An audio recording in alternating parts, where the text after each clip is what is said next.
Ok. Ya quedó. Bien. Este es la última parte o el último tema de lo que son las neoplasias y son los procesos mieloproliferativos crónicos, que si vemos la clasificación nueva, ya no son procesos, ahora son neoplasias mieloproliferativas crónicas.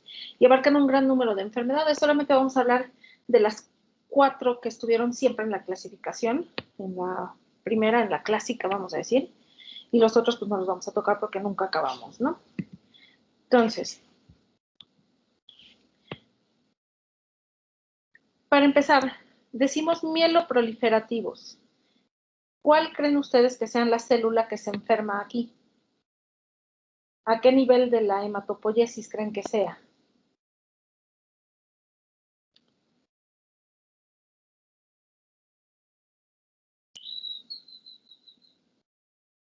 ¿Nadie?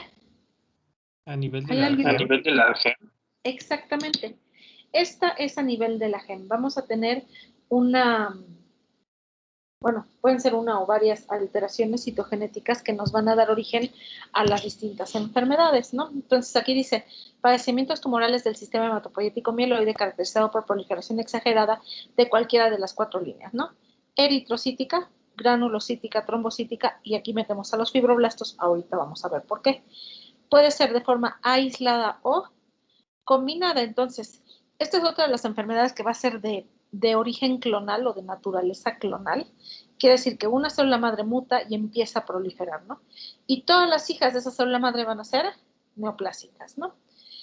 Al ser la gem la que se altera, vamos a ver que el proceso mieloproliferativo no va a estar limitado de forma estricta a una sola línea hematopoyética, sino que la enfermedad va a llevar el nombre de la línea que prolifere más.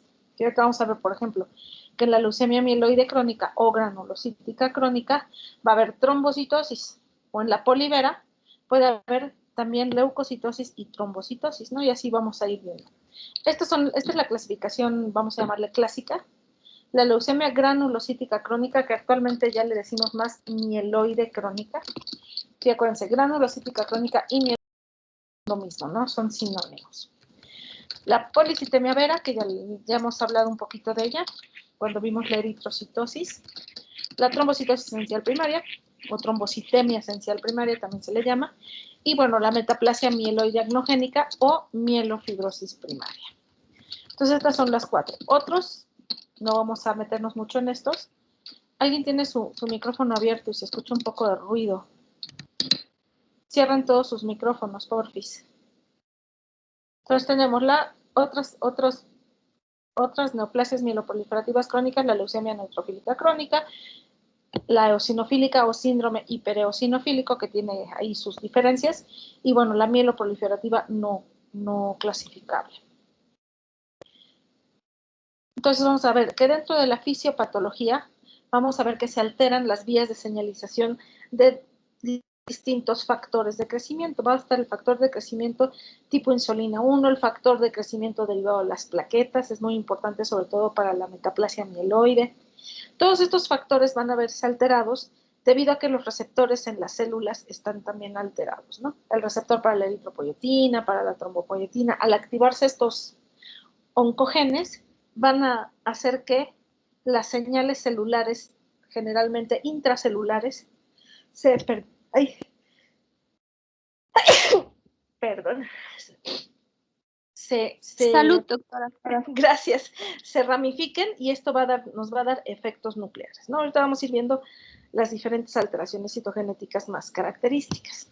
Entonces, bueno, pero esto es lo que pasa. Entonces, después del cromosoma Filadelfia, ¿quién se acuerda cuál es el cromosoma Filadelfia?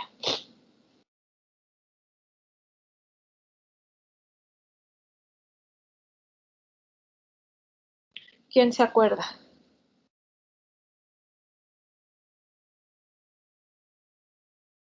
¿No es el 922? Exactamente. La alteración, esa es la alteración citogenética más estudiada de todas, la translocación 922 o cromosoma Filadelfia, que va a producir el oncogen que se llama BCR-ABL. ¿no? Y ese a su vez a la proteína. Ahorita vamos a ver un poquito más de eso.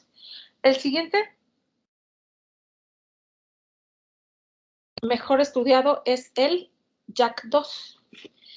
Todos tenemos este gen, el JAK2, nada más que aquí va a haber una mutación, que es la B617F. Se identificó en 1989 y va a codificar una tirosincinasa que se llama STAT5.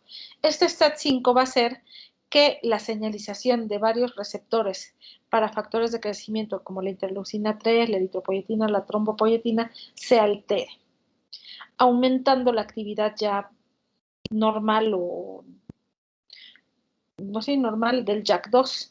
Y eso va a hacer que las células se conviertan a neoplásicas. Ahorita vamos a ver que esta está frecuente en 3 de las neoplasias mieloproliferativas. Aquí está. Entonces, el BCR-ABL, les acabo de decir, es el resultado de la translocación 922. Esta sí se puede ver ya desde el cariotipo porque es una alteración estructural, vamos a decir. Ahí pues el 100%, estoy exagerando, normalmente se considera que el 95% de las leucemias granulocíticas crónicas o mieloides crónicas la van a tener. De ahí el siguiente en frecuencia en estas neoplasias mieloproliferativas va a ser el JAK2. Ya habíamos visto, ¿no? B617F, lo vamos a encontrar presente en el 95% de las poliveras, en el 50 al 60% de la trombocitema esencial y también en el 50 al 60% de las mielofibrosis. Hay otros oncogenes como el FIP111, que es del factor derivado de las plaquetas alfa y las mutaciones del KIT. Ahorita vamos a ver alguna que otra mutación que también está presente, ¿no? Pero las más importantes son estas primeras dos. Entonces vamos a empezar con, podría ser el, ¿sí me escuchan bien? Porque siento que la red está causando problemas. ¿Sí me escuchan? Sí, doctora. Okay. Sí, escuchamos. Se escucha. Bien, entonces la leucemia granulocítica crónica o mieloide crónica es la que ha sido mejor estudiada de todas estas. ¿Alguien sabe qué es el que está aquí arriba, el que se ve azulito? ¿Qué es ese estudio? ¿Alguien sabe? Un FISH. Es un FISH, exactamente. Aquí lo que se hace es una sonda del oncogen BCR-ABL y se mete en la muestra del paciente para que busque su contraparte, ¿no? Por eso se llama hibridación in situ. Si la encuentra, bueno, causa fluorescencia y así es como se ve la translocación. El de acá abajo es un cariotipo normal, donde podemos ver la translocación 922, y aquí la que veríamos proliferar más es la serie mieloide en la médula ósea. Entonces, la leucemia mieloide crónica es una proliferación neoplásica predominante de la serie granulocítica. ¿Qué quiere decir? Que aquí lo que va a dominar es la leucocitosis. Vamos a ver leucocitosis. Yo lo más que he visto en un paciente fueron 600,000 leucos, ¿no? Aquí dice que está, ahorita vamos a ver que se queda muy cortito, creo que ponen hasta 100,000, pero yo he visto hasta 600,000. Y vamos a tener alteraciones también en la serie eritroide y en la plaquetaria, normalmente en forma de trombocitosis, y en la serie roja lo más frecuente es que haya un poquito de anemia, una anemia entre leve a moderada. El origen del oncogen está en la célula madre pluripotencial, que sería la GEM, y en el 95% de los casos, hay pues 90, generalmente nos vamos hasta 95 si hacemos PCR, va a estar presente el cromosoma Filadelfia, que es la translocación 922. Aquí la vamos a encontrar casi en todos los casos. Su incidencia internacional es de 1 a 1.5 casos por cada 100,000 habitantes. Si lo ponemos aquí en San José, que es un hospital de referencia donde nos llegan los pacientes, por lo menos de todo el estado de Puebla, estamos hablando que tenemos alrededor de 10 a 20 leucemias mieloides crónicas nuevas por año. El año pasado fue un año muy atípico porque hubieron como 30. Y este año pues ya no vamos tantas, puede ser también por la pandemia, ¿no? Que no están llegando los pacientes porque no quieren ir al hospital. Pero bueno, más o menos esa sería la incidencia.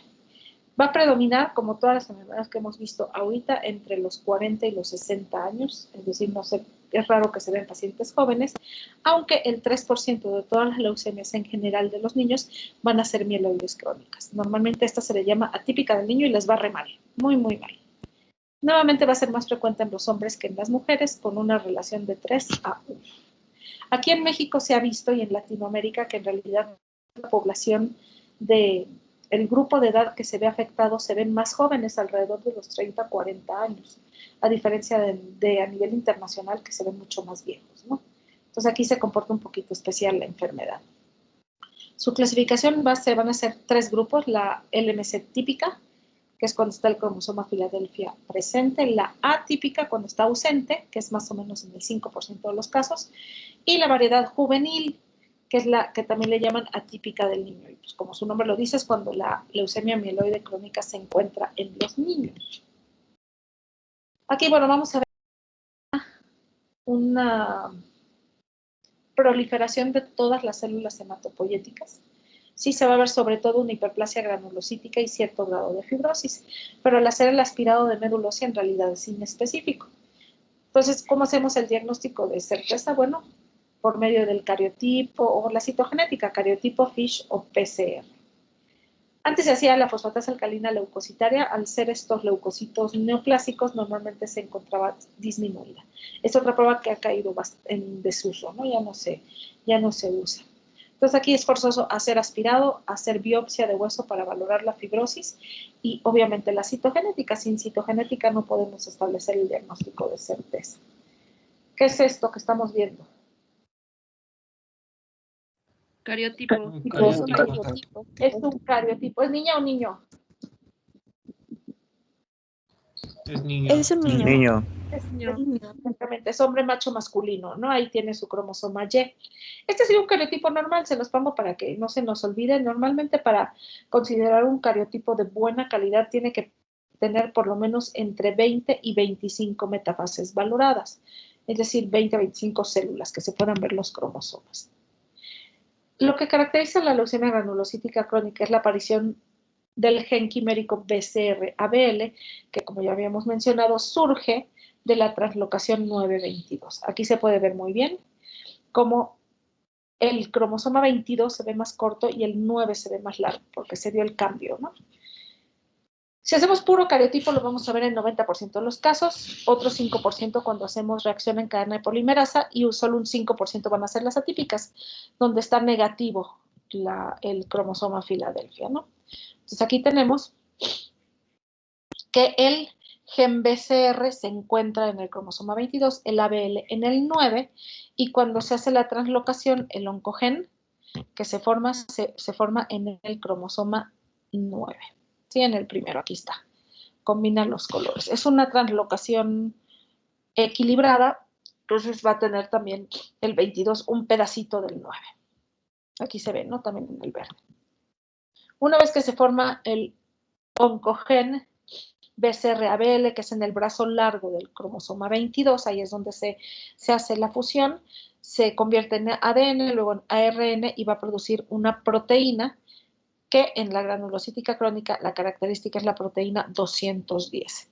En las leucemias agudas linfoblásticas es la 190, aquí es la 210.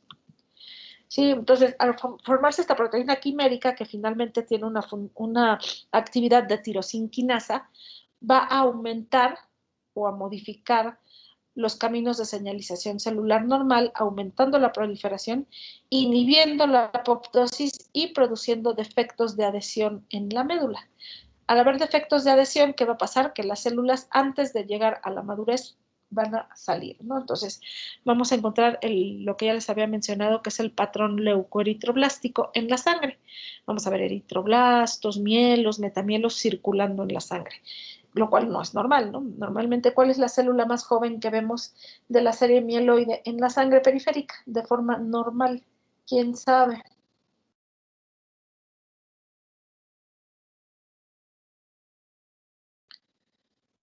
De la serie granulocítica, ¿cuál es la célula más joven que vemos en la sangre y consideramos normal? ¿Nadie? Las bandas. Las bandas, muy bien, exactamente. Las bandas. Si vemos metamielos, mielos y promielos, eso no es normal, se considera un patrón leucoeritroblástico, el cual es muy, muy característico de esta enfermedad. Sí, vamos a ver todas las células fuera porque hay defectos en la adhesión. Pues origen y causa no sabemos, desconocido. Se ha visto un aumento bastante significativo en la población que ha estado expuesta a radiación, por ejemplo, después de las bombas en Japón, aumentó muchísimo la frecuencia de mieloides crónicas. La relación con otros agentes físicos, con fármacos o con químicos, perdón, o con fármacos o factores hereditarios es bastante menos frecuente. Se considera asintomático, es decir, un hallazgo fortuito en la citometría hemática en 10 a 20% de los casos. Si llega a pasar, ¿no? Que el paciente tiene, no sé, 30,000 leucos y le hacen la biometría por alguna razón y ahí tiene leucocitosis. Y así es como se diagnostica. Pero generalmente ya vienen sintomáticos. Leucocitosis dice de mayor de 30,000 hasta más de 100,000. Y la anemia va a ser leve a moderada, como les había yo ya dicho. Y lo más frecuente es que haya trombocitosis, muy poco frecuente que sea trombocitopenia. Entonces, ¿de qué se quejan estos pacientes? ¿Cuáles son las manifestaciones clínicas? Debilidad, o sea, astenia, adinamia, hiporexia, en más o menos la mitad de los casos. Aquí el problema es que van a tener una esplenomegalia que pueda llegar a ser masiva, o sea, puede llegar a estar hasta el vaso, puede llegar a la cresta ilíaca y pasar la línea media, o sea, ya no tienen vaso, tienen jarra. Entonces, todas las molestias van a ser derivadas de esta esplenomegalia, ¿no? Si ustedes ven aquí en la tabla, dice 95% esplenomegalia, 50% hepatomegalia. Entonces, si tienen un vasote, ¿podrán comer bien?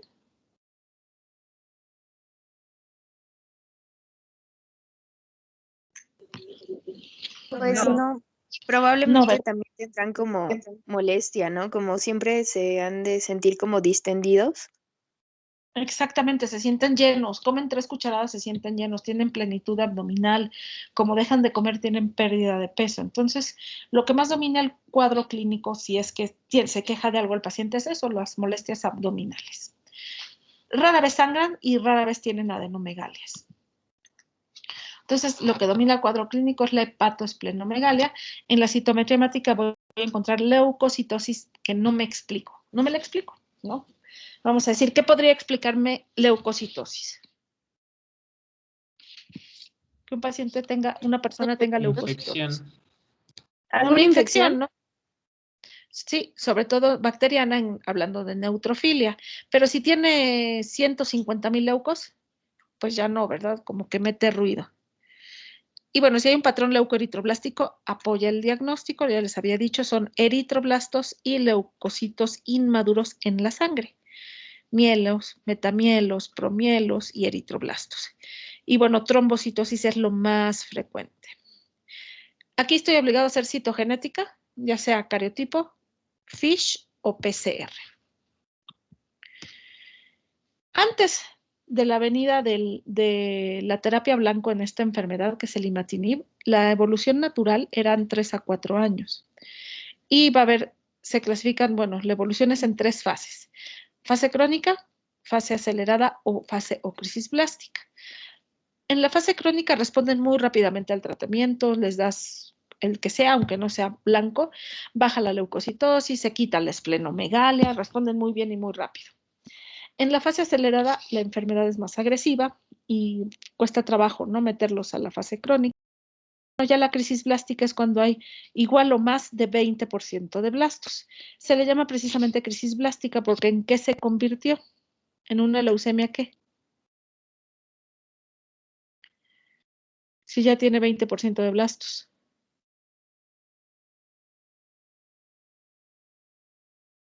Una leucemia, empieza con A. ¿No? ¿Nadie? Aplásica. ¿Cómo? Aplásica. No. ¿No es leucemia ¿Qué? mieloide aguda? En una leucemia mieloide aguda, que también se puede convertir a linfoblástica, mucho menos frecuentemente, pero es muy frecuente que es una leucemia mieloide aguda. Muy bien. Hay gente que llega en fase acelerada o en crisis blástica desde el diagnóstico, pero lo más frecuente es que no, que lleguen en una fase crónica. La fase crónica del primer año se le llama temprana, después del primer año se le llama ya tardía. Entonces, si un paciente está en fase crónica y empieza a presentar esplenomegalia grande, ¿no? Que otra vez tenga esplenomegalia, que tenga aumento de blastos, vasofilia, y en vez de trombocitosis, trombocitopenia, en vez de que la anemia sea leve, se vuelva grave. Eso es de mal pronóstico y generalmente es cuando lo consideramos ya una fase acelerada o hasta una crisis blástica. ¿Sí? El tratamiento convencional que teníamos antes de que surgiera la terapia blanco por ahí de 1994 eran cualquiera de estos 3 medicamentos. Lo más frecuente es que utilizáramos la hidroxiurea, bueno, utilizaban porque yo no era hematóloga en aquel entonces, hidroxiurea 40 miligramos por kilo por día. Todavía lo usamos esta para reducir a los pacientes al principio. Antes, ya que estaban controlados, los cambiaban a interferón alfa, 5 millones de unidades por metro cuadrado, 3 veces por semana. El problema del interferón es que es subcutáneo, no les gusta, a la gente no le gusta inyectarse, y el segundo problema es que da síntomas secundarios muy molestos, les da como una gripa, un síndrome flu-like. Entonces mucha gente abandonaba el tratamiento. Les decía yo, por ahí del 94 apareció el mesilato de imatinib, que es una terapia blanco que inhibe la tirosincina creada por el oncogen BCR-ABL. Entonces, genial este medicamento, ya lo creó Novartis, ya ahorita ya perdieron la patente, ya están haciendo otros el medicamento, pero bueno, antes nada más se utilizaba el imatinib de Novartis, ¿no? ¿Cuál es el problema de casi todas las terapias blanco para un país pobre como el nuestro? Que suelen ser muy caras. Costo.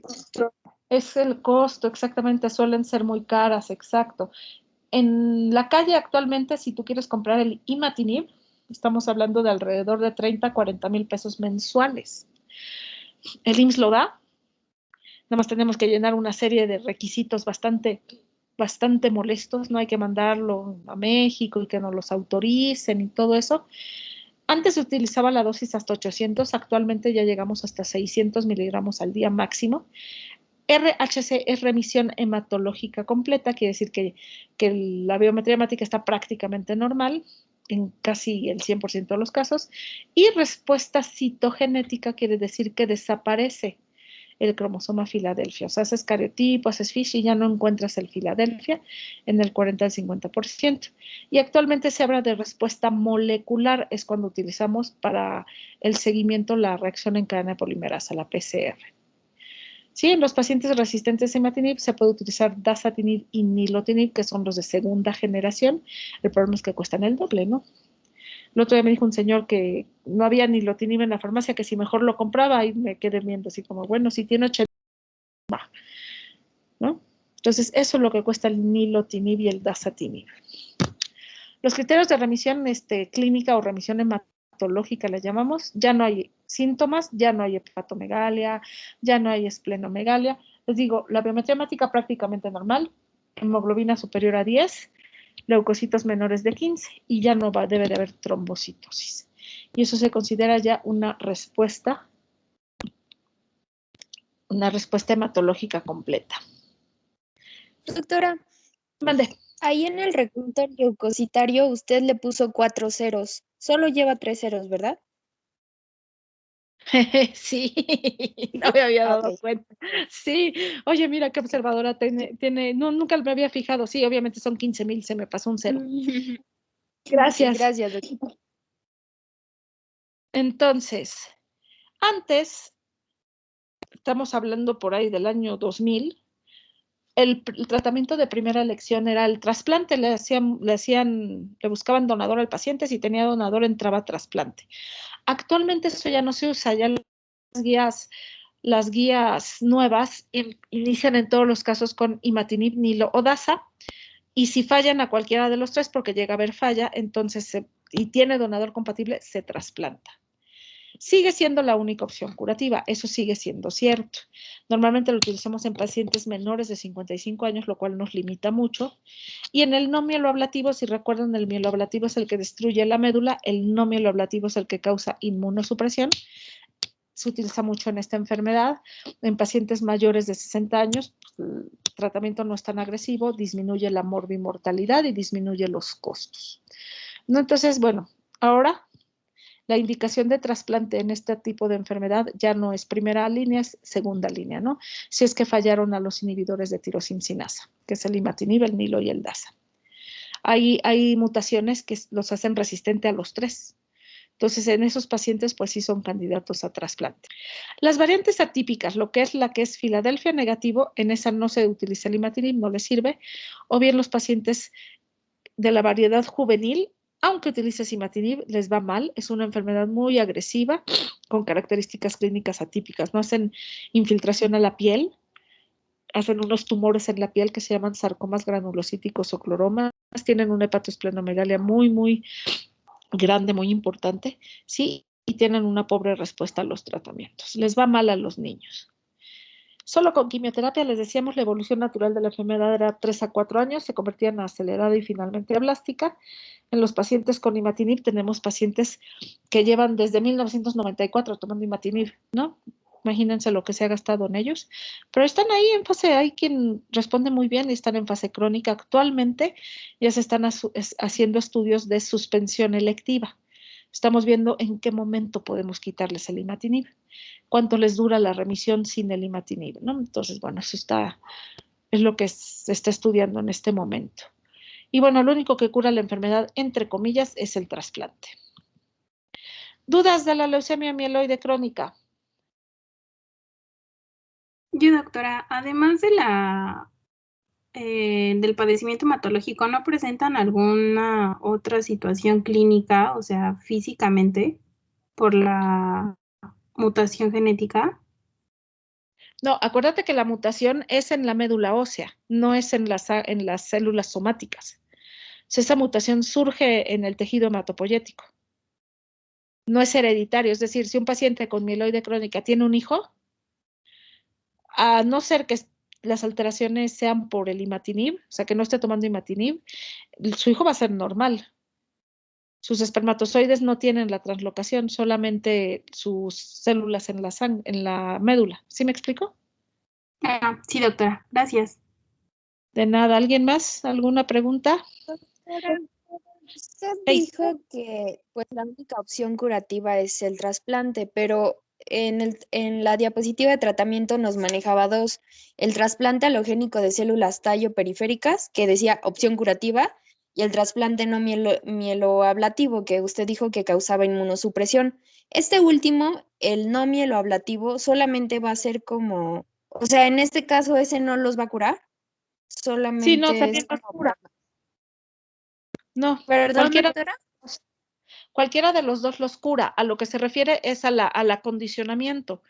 El primero sería el acondicionamiento mieloablativo, que solamente lo puedes utilizar en menores de 55 años, porque si no te los echas, y el no mieloablativo lo puedes utilizar a cualquier edad y lo que cambia es el tratamiento de acondicionamiento. En los dos casos es la única opción curativa. Ojo, de todas formas hay pacientes que después del trasplante recaen. O sea, no es que ya se curaron con el trasplante. Por eso es que ya pasó a ser segunda línea, porque tiene muchos efectos secundarios. Entonces se prefiere mejor el imatinib, dasa o nilo, y si ya fallan a estos tres, ya piensas en trasplante. No sé si me explique. Sí, doctora, gracias. De nada. ¿Alguna otra pregunta?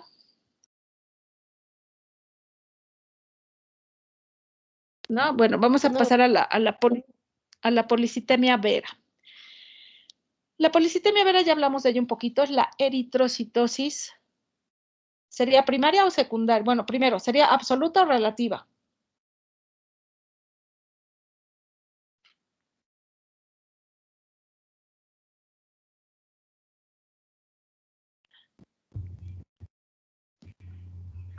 ¿Alguien? Absoluta. Es un volado. Absoluta, exactamente. ¿Primaria o secundaria? Es secundaria. ¿Por qué secundaria? Acuérdense, primaria es cuando la enferma es la médula ósea y secundaria es cuando se debe al aumento de la eritropoyetina por alguna otra cosa. Entonces, nuevamente, primaria o secundaria. Entonces es primaria, ¿no? Primaria, es una eritrocitosis absoluta primaria y finalmente adquirida. Exactamente. Entonces, bueno, ya habíamos hablado un poquito de ella. En la policitemia vera lo que se va a ver es una proliferación excesiva y sostenida, sobre todo de las células eritroides. También puede haber leucocitosis, o sea, neutrofilia, vamos a decir, y trombocitosis, pero la que es dominante va a ser la proliferación eritroide, ¿sí? Con un aumento de la masa eritrocitaria. Lo vamos a ver reflejado en qué, en la citometría hemática. ¿En qué nos vamos a fijar?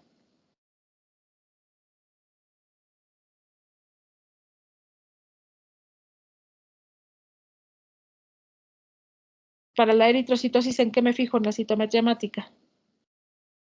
¿Retis? No, acuérdense que eso es para ver si la anemia es regenerativa o regenerativa. Hematocrito, ¿no? Hematocrito y concentración de eritrocitos. Sobre todo en el hematocrito. El número de eritrocitos no nos ayuda mucho, lo que nos ayuda es el hematocrito, ¿no? Muy bien. Aquí vamos a ver que en el 95% de los casos va a estar mutado el JAK2. Esta diapositiva ya la vimos, no la vamos a volver a leer, pero esta también es 95% de las poliveras está alterado el JAK2 con la mutación B617F. Nuevamente, esta es una enfermedad que afecta a los adultos de edades media y, bueno, ya abuelitos, ¿no? Entre los 40 y los 70 años. Nuevamente es más frecuente en los hombres que en las mujeres. Y bueno, aquí el inicio, esta es una de las enfermedades que más se diagnostica de forma, pues vamos a decir, fortuita, ¿no? O que no da tantos síntomas hasta que ya está la eritrocitosis muy, muy alta, ¿no? El diagnóstico lo voy a sospechar después de una citometría hemática que, lo habíamos dicho, muestra el hematocrito elevado.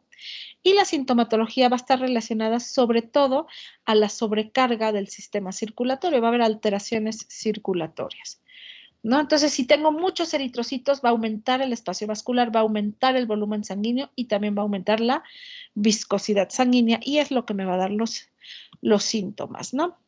Aumento de la masa eritrocitaria, hay hipervolemia e hiperviscosidad, va a haber distensión vascular, alteraciones del flujo sanguíneo y a pesar de que hay muchos eritrocitos, lo que va a predominar es la hipoxia tisular. Entonces, bueno, síntomas tienen que ver con la circulación, dice manifestaciones cerebrales, cefalea, vértigo, irritabilidad, ¿no? Si son personas añosas con diabetes, hipertensión, pues empeora la hipertensión, puede haber angina o infarto, insuficiencia cardíaca. Clínicamente vamos a ver hiperemia en la cara,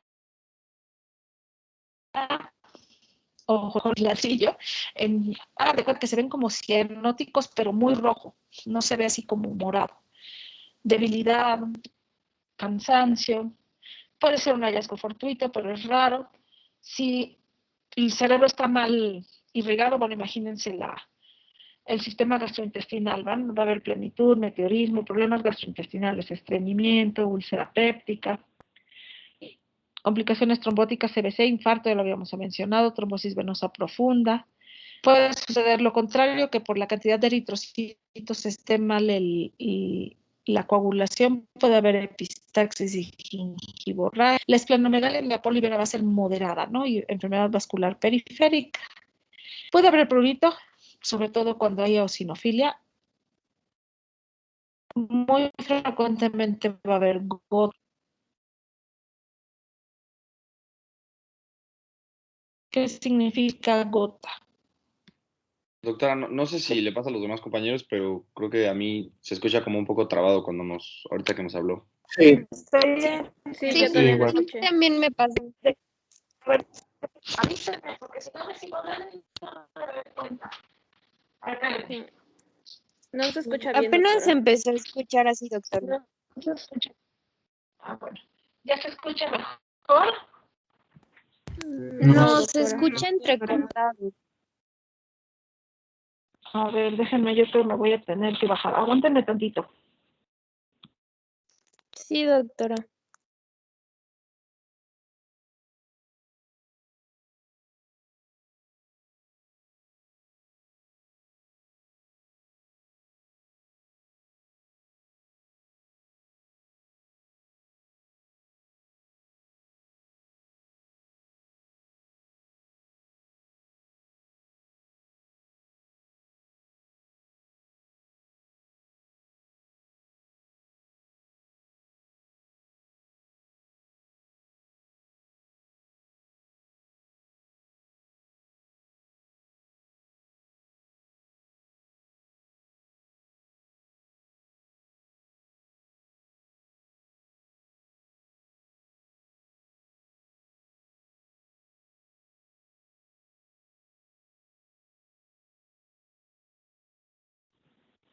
A ver, vemos aquí, ¿ya se escucha mejor?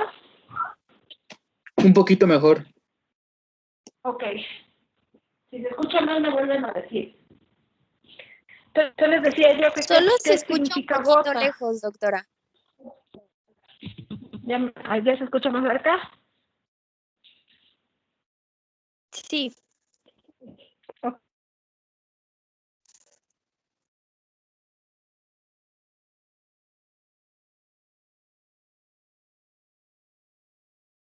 ¿Nadie? ¿No era la acumulación de ácido úrico en las articulaciones? Gente, ¿por qué creen? Doctora, no, la escuchamos muy mal, ¿eh? No escuchamos lo que nos preguntó. Sí, Sí, yo no. tampoco. A ver, Yo no. a ver, es que esta cosa. A que espérenme, no sé, si me voy ahorita regreso.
A ver, ya, regresé. ¿Sí se escucha mejor?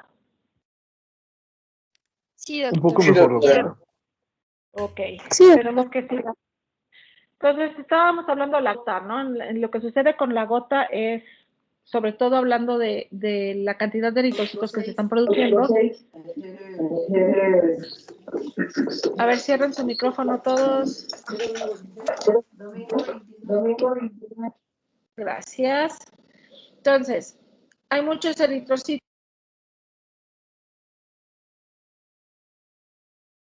Dejamos de escucharla, Ya doctora. corta. A ver, ya regresé.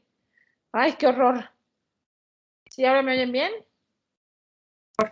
Sí, Sí, se doctora. escucha mejor. De hecho, alguien me cayó, déjenme les digo. Está usted silenciado, me dijeron. Entonces, bueno, la gota, regresamos a la gota. Hay muchos eritrocitos, hay mucho DNA, eso quiere decir que se produce mucho ácido úrico y aparece gota. Igual, las manifestaciones psiquiátricas van a ser por alteraciones en la oxigenación del cerebro. El diagnóstico dice, la aspirada de médula ósea va a haber hiperplasia de las 3 series, nuevamente la GEM es la enferma, a diferencia de la leucemia mieloide crónica, en la polivera la fosfatasa alcalina leucocitaria va a estar aumentada, no disminuida, porque afecta sobre todo a los eritrocitos, no a los neutrófilos, ¿no? Como se están produciendo muchos eritrocitos, la vitamina B12 y la capacidad de fijación va a estar aumentada. Y bueno, en la citometría hemática vamos a ver una masa eritrocitaria aumentada en el hematocrito, leucocitosis variable de 12.000 a 20.000 y trombocitosis variable también, más de 400.000. En el frotis de sangre, al ser eritrocitos neoplásicos, vamos a ver muchas alteraciones, ¿no? Anisocitosis, poiquilocitosis, ovalocitos, eritrocitos. Si ustedes se fijan en la foto, ahí hay todos, ¿no? Hay dianocitos, hay dacriocitos, ¿no? Y puede haber hasta normoblastos en la sangre. Y bueno, criterios diagnósticos ocupamos los mayores, obviamente es la masa eritrocitaria mayor de 36 en los hombres, mayor de 32 en las mujeres, una saturación arterial de oxígeno normal, arriba de 92, y esplenomegalia. Y de menores vamos a tener la trombocitosis, leucocitosis, lo que hablábamos de la fosfatasa alcalina y la B12. ¿Sí? Finalmente, el diagnóstico de polivera, es importante mencionar, es un diagnóstico de exclusión. Estoy obligada a excluir todas las causas secundarias de eritrocitosis. Como recuerdan, en primer lugar tendríamos EPOC, obesidad, ¿no? Que son los más frecuentes. Al Doctora, inicio, hey, ¿Le puedo hacer otra pregunta? Es que en la diapositiva pasada ve que dice masa eritrocitaria mayor a 36 mililitros sobre kilogramos y abajo dice mayor a 32 mililitros sobre gramos. Ah, no es kilogramos, se me fue, me faltó la K. Gracias. De nada. Y además, arriba es hombre y abajo es mujer. Gracias, doctora. De nada. Entonces, decíamos, al inicio del padecimiento va a haber eritropoiesis aumentada, por eso es que va a haber eritrocitosis, pero en una fase avanzada, que se le llama también fase gastada o fase de fibrosis, se va a desarrollar eritropoiesis ineficaz, quiere decir que ya en vez de tener eritrocitosis vamos a tener anemia. Los eritrocitos van a tener muchas anormalidades intrínsecas, por lo tanto van a empezar a tener secuestro esplénico y en vez de tener eritrocitosis vamos a tener anemia.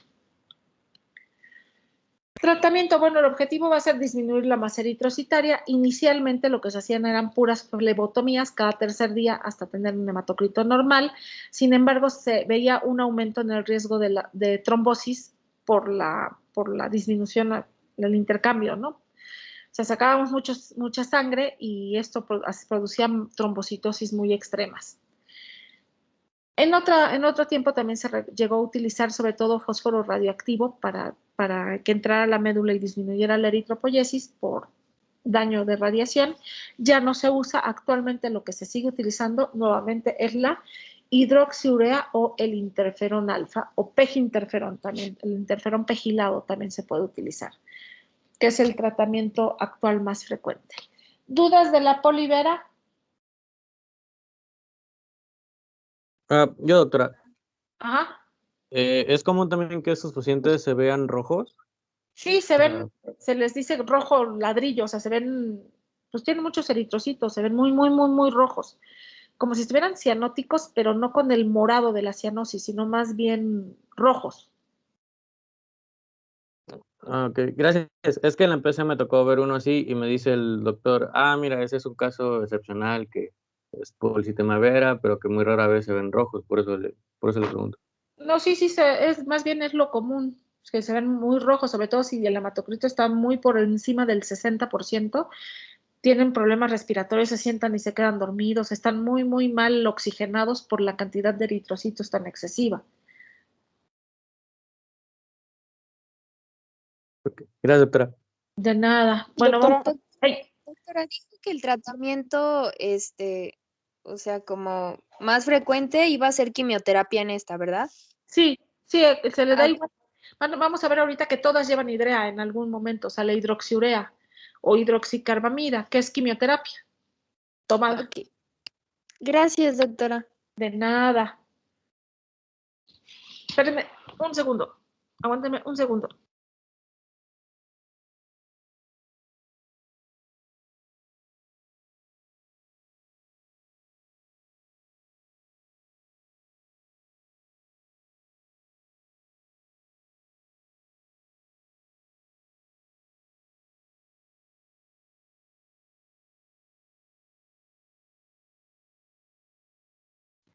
Ok, vamos con la trombocitemia esencial primaria. La trombocitemia esencial primaria sería la tercera, como su nombre lo dice, aquí lo que va a haber o lo que va a dominar es la trombocitosis. Entonces, nuevamente, es un padecimiento clonal. Si se dan cuenta, estas son como que enfermedades hermanitas, ¿no? Aquí lo que va a estar más acentuado va a ser la trombocitosis, sin aumento de la masa eritrocitaria. No va a haber fibrosis medular ni va a haber leucocitosis. Entonces, aquí vamos a ver, en la médula ósea vamos a ver un aumento muy importante de los megacariocitos con un aumento del volumen megacariocítico total. Y la producción de plaquetas puede ser incluso de hasta 15 veces mayor de lo normal. ¿Se acuerdan que decíamos que al día producimos alrededor de 10,000 plaquetas? Bueno, en la trombocitemia esencial primaria puede ser 15 veces eso. Entonces, no es raro encontrar trombocitosis de más de 1 millón, 2 millones. Nuevamente, padecimiento de la edad adulta. Yo, la más joven que he visto de trombocitemia esencial fue una chiquilla de 16 años, si no mal recuerdo. Un caso muy raro. Lo más frecuente es que sean entre los 50 y los 70 años, con una media de 61 años. Aquí ya hombre-mujer es igual. Y increíblemente el dato clínico más importante, sobre todo cuando las plaquetas están arriba de 1.000.000, va a ser una hemorragia de intensidad variable. También se pueden presentar EBCs transitorios, que un EBC transitorio es cuando se presentan los síntomas pero se quitan completamente, o sea, se recupera el paciente ad integrum. Y bueno, puede haber isquemia vascular periférica, es de lo que más se quejan los pacientes, que se llama eritromelalgia. Para fines prácticos se hacen trombos plaquetarios en la microcirculatura más lejana, es decir, en la puntita de los dedos, refieren ellos como si les enterraran agujas, y es por isquemia vascular, ¿sí? Síntomas generales: debilidad, parestesia, mareos, alteraciones visuales y prurito. Lo más frecuente es que las plaquetas siempre estén por arriba del 1.000.000. Va a haber alteración en el tamaño de las plaquetas pequeñas y grandes, microtrombocitos y macrotrombocitos.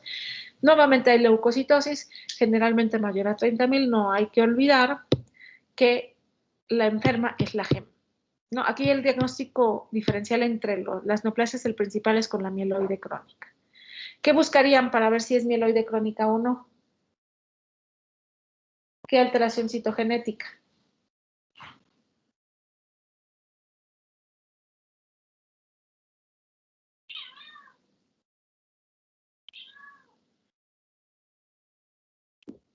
¿Cuál es la alteración citogenética más frecuente en la granulocítica crónica? Lo acabamos de decir. El cromosoma Filadelfia. Entonces, en estos pacientes es forzoso, bueno, en todas las mieloproliferativas crónicas, pero bueno, descartar que no sea una mieloide crónica, ¿no? Aquí la masa eritrocítica va a estar normal. Esta es de las pocas que el aspirado sí nos ayuda bastante, porque vamos a encontrar acentuada hiperplasia megacariocítica. Si recuerdan, cuando vimos la hematopoiesis, decíamos que los megacariocitos se ponían al ladito de los sinusoides para ir sacando las plaquetas. Aquí vamos a encontrar acúmulos plaquetarios en todo el aspirado, que es raro. También vamos a ver hiperplasia eritroide y mieloide, pero lo que más es la megacariocítica. Entonces, los criterios diagnósticos va a ser un recuento plaquetario por arriba de 600, hemoglobina menor a 13 o una masa eritrocitaria normal, aunque no sea la hemoglobina menor a 13. ¿Por qué estoy hablando ahí de la hemosiderina? Díganme 2 causas de trombocitosis que no sea esta.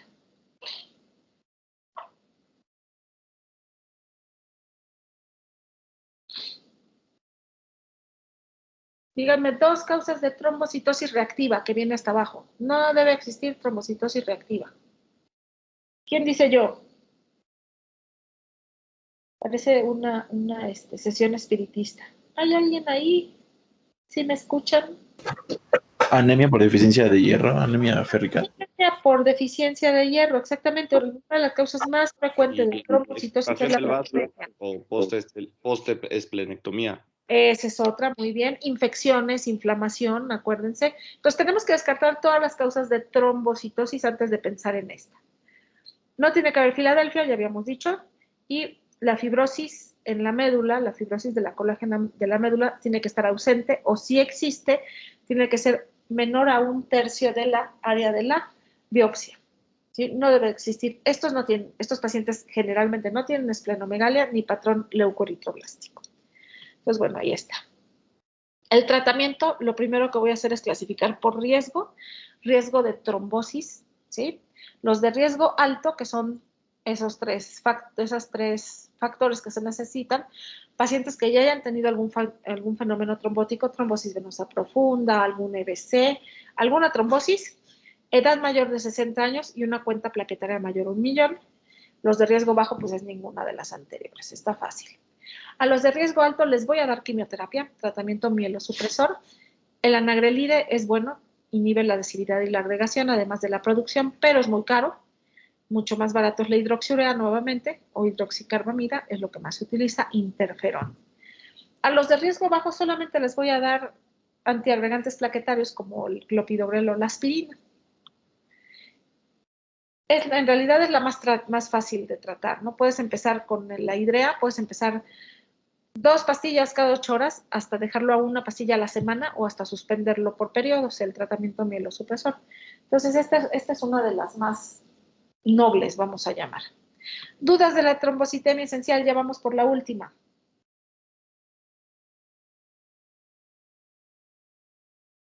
¿No? Ok, vamos con la última y es la más rara de las cuatro, la mielofibrosis primaria con metaplasia mieloide agnogénica. Vamos a empezar por aclarar qué es metaplasia. Doctora, perdón que la interrumpa, yo sí tengo una duda. Dime. Es que en sus diapositivas vienen dos valores de plaqueta. En la tabla dice recuento plaquetario mayor a 600,000, pero en la citometría hemática el valor es mayor a 1,000,000. Entonces, ¿ahí qué valor es? No, el criterio diagnóstico es mayor de 600, pero lo más común es que esté arriba del 1,000,000. Ah, ok. O sea, el criterio diagnóstico sigue siendo mayor de 600. Ok. Gracias. De nada. ¿Alguna otra duda que tengan? ¿No? Bueno. Entonces, vamos con la última. Estaba yo diciendo, ¿qué es metaplasia? Es un la cambio de sustitución de un tejido por otro. Es cambio de un tejido. Es un cambio de un tejido a otro por una respuesta o por la razón que quieran, ¿no? Entonces, ¿aquí qué sucede? Hay una fibrosis tan extensa de la médula ósea que es imposible que la célula madre sobreviva ahí. Entonces, ¿qué va a hacer? Se va a salir de la médula ósea y va a producir metaplasia. Si ustedes fueran una célula madre y su casa ya no pueden vivir en ella, ¿a dónde se irían a vivir? ¿A qué sitio les gusta o qué sitio considerarían que podrían vivir?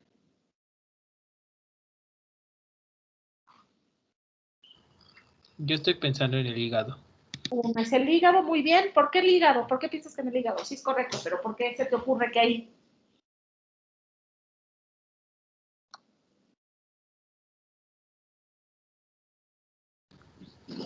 Ahí fue pura intuición. Bueno, fue una intuición buena, porque ahí hubo hematopoiesis, ¿no? Cuando éramos embrioncitos, ¿hubo o no hubo hematopoiesis ahí? Sí, Entonces, esa es la razón. ¿Y en qué otro órgano también hay o hubo hematopoiesis? en vaso. En el vaso. Entonces, cuando hay mielofibrosis extensa, ahorita vamos a ver la definición, la hematopoiesis se muda hacia los tejidos donde hubo hematopoiesis previamente y produce metaplasia mieloide agnogénica. ¿Sí? Entonces, sinónimos de la mielofibrosis primaria, osteoesclerosis, mielosis crónica no leucémica. Rara vez ya los vamos a encontrar así, pero bueno, ahí están los sinónimos, ¿no? La definición dice, caracterizada por la aparición de crecimiento de células mieloides en tejidos extramedulares asociado a fibrosis de la médula ósea que se ha desarrollado en ausencia de causas evidentes. Entonces, esto nos obliga a preguntar, ¿qué podría causar fibrosis de la médula? Pues quimioterapia, radioterapia, todo eso puede producir fibrosis de la médula, ¿no? Entonces, aquí no encontramos una causa evidente. La causa va a ser precisamente las alteraciones citogenéticas. Entonces, hay mielofibrosis, ¿a dónde me mudo? Me mudo al vaso y al hígado. Obviamente, si la hematopoiesis se muda a esos órganos, ¿qué le va a pasar a esos órganos? ¿Sus funciones van a disminuir? Pues sí, hasta cierto punto, pero fíjense que no tanto. Es otro el problema que producen.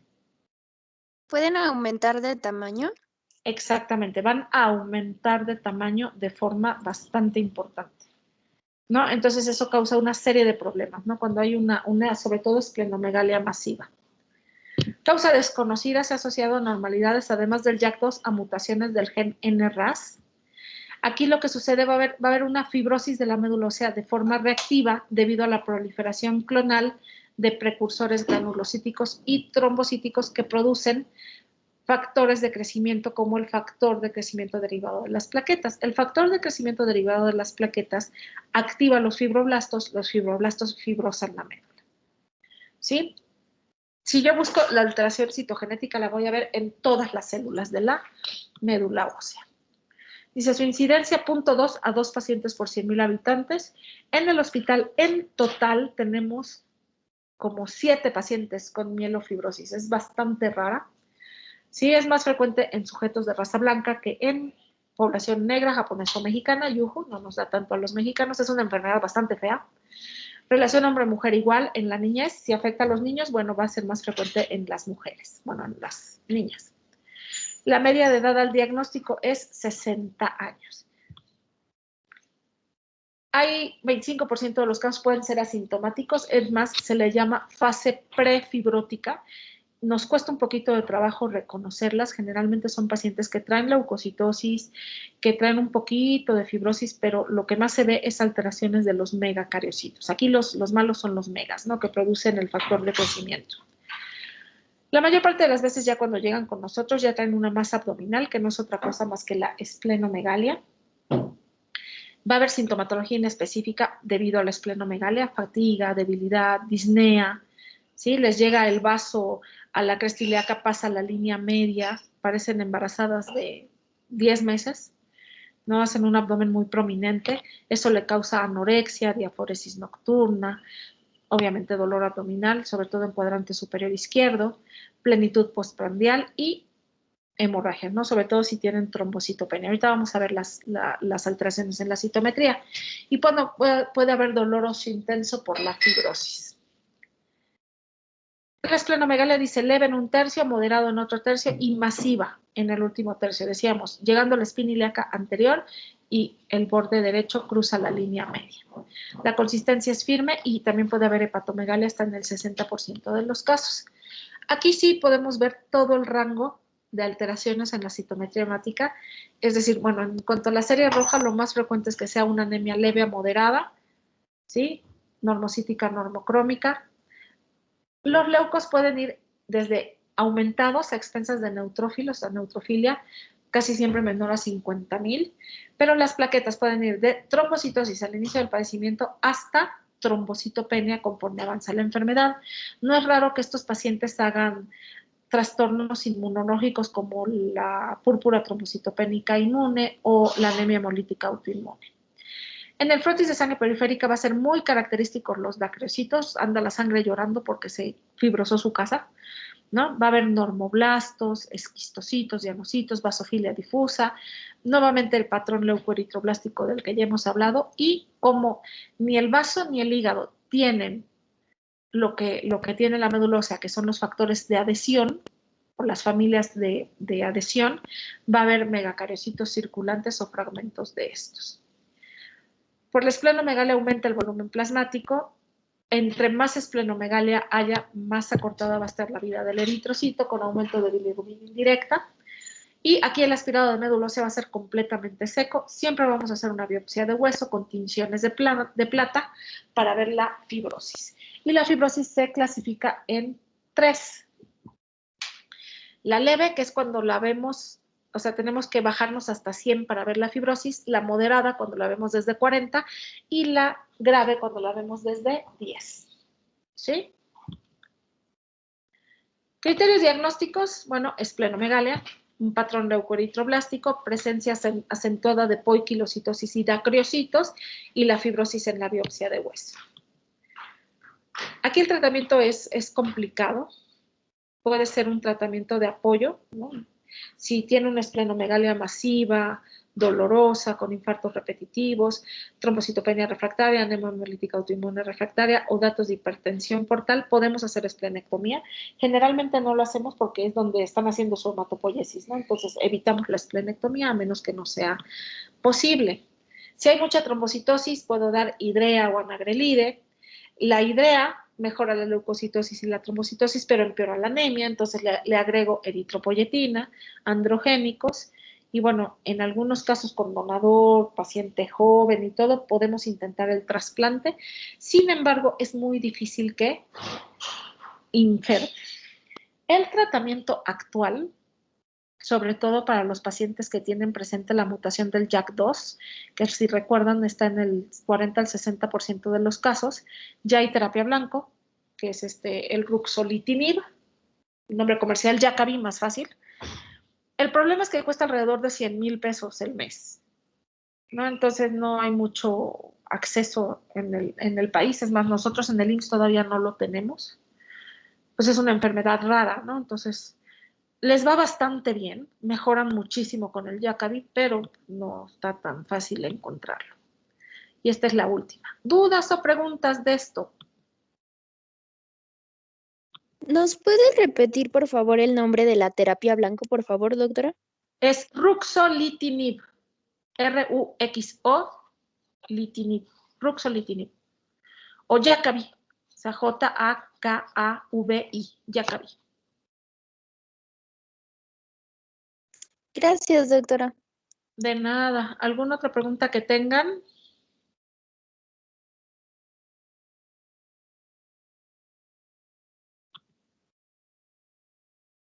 ¿No? No, doctora, gracias. Ok, es bastante buena hora, son casi 5:10. Y vamos a cambiar completamente de tema, entonces va a ser más fácil. Y además es un tema que ya vieron, ¿sí o no? Sí, doctora. Ya, ¿cuántas veces les han dado la hemostasia? Yo la primera vez que la recuerdo fue en bioquímica y me acuerdo que dije, guácala, no entiendo ni papas. ¿No? Yo creo que más o menos como 3. Ya vamos varias, ¿no? Entonces esta es la vencida, ¿no? Ya después de mí nadie los va a estar fregando con la coagulación. Es importante entender la coagulación y en realidad hasta que no tuve que explicarla, me la aprendí, porque no es otra cosa, ni es entenderle, ni es tan complicada, la cosa es aprendérsela, ¿no? No queda de otra aquí en este tipo. Entonces, vamos a hablar de los mecanismos hemostáticos. Si bien una buena parte de la hemostasia es la cascada de la coagulación, no es la única parte, ¿no? Vamos a ver que está la fibrinolisis, vamos a ver que están los inhibidores naturales de la cascada de coagulación y, bueno, finalmente lo que dije, ¿no? La fibrinolisis, que no está en esta clase, pero ahorita la explicamos rápido. Entonces, ¿listos? Yo sé que este es un tema que casi nadie le gusta, ¿no? Ni a nosotros los hematólogos. Entonces, bueno, la hemostasia es el mecanismo fisiológico que se dispara para evitar la pérdida de sangre del torrente vascular. No solamente es evitar la pérdida, sino una vez que se reparó el vaso, hay que retirar el coágulo, primero hay que detener la coagulación, detener a los factores, luego, ya una vez que se reparó el vaso, retirar, ¿no?, el coágulo. Entonces, todo esto viene dentro de los mecanismos hemostáticos. Entonces, en condiciones normales, no hay ningún problema. ¿Cómo queremos que sea nuestro endotelio? ¿Procoagulante o anticoagulante? Anticoagulante. Anticoagulante. Yo necesito que mi sangre se mantenga en estado fluido, sin que se tape, porque, bueno, las trombosis son muy graves, ¿no? Sobre todo las arteriales. ¿Qué pasa si se le trombosa a alguien una pata? Una arteria de una pierna, dice mi mamá. ¿Por qué dices pata? De una pierna. ¿Qué pasa? Isquemia y necrosis. Isquemia, necrosis, auchi, adiós pata, ¿no? Entonces es muy importante que la sangre se mantenga en estado fluido. En condiciones normales, el endotelio va a ser tromboresistente. Hay vasodilatadores como el óxido nítrico, hay antiagregantes plaquetarios, anticoagulantes naturales y fibrinolíticos. Todo esto en pro de que la superficie vascular sea tromboresistente. No se van a activar las plaquetas y no se van a expresar moléculas de adhesión ni de los leucocitos ni del subendotelio. Hablando sobre todo de los monocitos, que son los que pueden expresar el factor tisular, ¿no? Que ahorita vamos a ver por qué es importante. El primer problema que yo le veo a aprendernos o a entender bien todos los mecanismos hemostáticos es el número de abreviaturas que hay. En primer lugar, los factores de coagulación son números romanos y a uno se le tuerce el cerebro de repente, ¿no? En segundo lugar, te ponen las abreviaturas en inglés o en español como se le pegue la gana al autor y entonces estás todo hecho pelotas. Entonces, tenemos antiagregantes plaquetarios, óxido nítrico, prostaciclinas, las ADPasas, anticoagulantes naturales, que ahí les va, antitrombina 3, cofactor 2 de la heparina, inhibidor de la vía del factor tisular, dermataneparán, proteína S y trombomodulina. Todo eso está presente en el endotelio para evitar que se active la cascada de coagulación y si se activa, detenerla. Y luego tenemos al plasminógeno con sus dos activadores, que es el activador del plasminógeno tisular y el activador tipo urosinasa. ¿Sí? Estos van a ser profibrinolíticos. Si se activa la coagulación y se forma fibrina, se activa este sistema, el plasminógeno se convierte en plasmina y quita la fibrina. Entonces, bueno, ahí está, ¿no? Esto es para que la sangre se mantenga en un estado fluido. Una vez que hay daño vascular, vamos a decir que llega el interno de pregrado y le pica el vaso al paciente, siempre nos han enseñado, si miento me detienen, primero viene la vasoconstricción, luego se activan las plaquetas porque el subendotelio está expuesto y el factor de von Willebrand y bla, bla, bla, y luego se activa lo que es la cascada de la coagulación, que actualmente se le llama fase fluida. Entonces, nos los explican así, pero en realidad todo está pasando al mismo tiempo. ¿Sí? No vean así, no va a estar el factor 7 esperando a que se forme el trombo plaquetario para activar la coagulación, ¿no? Todo sucede al mismo tiempo. Lo dividimos, lo vamos diciendo por partes para que lo podamos entender, ¿no? Entonces, se pica el vaso, hay vasoconstricción, esto hace que el flujo sanguíneo se enlentezca y le da oportunidad a que las plaquetas puedan pegarse, adherirse, hay adhesión, agregación y al mismo tiempo la fase fluida, lo que es la cascada de coagulación, se activa, ¿no? Porque sobre todo vamos a ver ahorita que es el factor tisular el que activa la coagulación y todo esto nos lleva a la formación del coágulo. ¿Vamos bien? Sí, doctora. Sí, doctora. Sí, doctor. Ok. Entonces, si no van bien, me detienen, ¿eh? Entonces, para su estudio, lo digo 1000 veces, vamos a dividir la hemostasia en hemostasia primaria, hemostasia secundaria y fibrinólisis. Ahí, para mi gusto, le falta un poquito cuando tenemos que detener la hemostasia, ahorita la vamos a ver, pero bueno, para fines prácticos las vamos a dividir en estas 3 etapas o fases. ¿Sí? La hemostasia primaria es muy fácil, ahorita la vamos a ver. Entonces, en condiciones normales, cuando no hay anemia, cuando todo está perfecto, el flujo sanguíneo en nuestros vasos, ¿cómo es? Laminar. Es un flujo laminar? exactamente. Los eritrocitos y los leucocitos van al centro, que son los más grandotes, y van a empujar al plasma y a las plaquetas hacia el endotelio. ¿Sí? Entonces, así es como va circulando nuestra sangre. ¿Sí? Actualmente la hemostasia se habla de la teoría celular de la hemostasia, porque cuando pensamos en hemostasia solo pensamos en las plaquetas, ¿sí o no? Sin embargo, vamos a ver que todas las células de la sangre van a tener cierta función. Los eritrocitos liberan adenosinfosfato, mejoran la adhesión plaquetaria y aumentan la reactividad plaquetaria, a diferencia de los neutrófilos que la inhiben. Y bueno, los monocitos son unas células muy especiales que no solamente ayudan, sino que pueden iniciar y amplificar a la hemostasia al expresar al factor tisular. Pueden ensamblar sobre su membrana reacciones hemostáticas.